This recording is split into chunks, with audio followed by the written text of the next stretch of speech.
Johannes 17 vers 21, dat almal een mag wees, net soos U, Vader, in my en ek in U, dat hulle ook in ons een mag wees, sodat die wêreld kan glo dat U my gestuur het.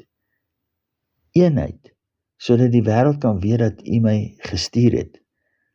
Wat sien ons vandag? Verdeeldheid, dis wat mensgemaakte ideologie doen.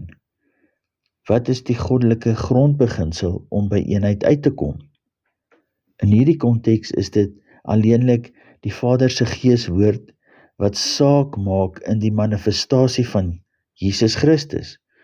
Hoe kan God se woord geld as Geeswoord in ons?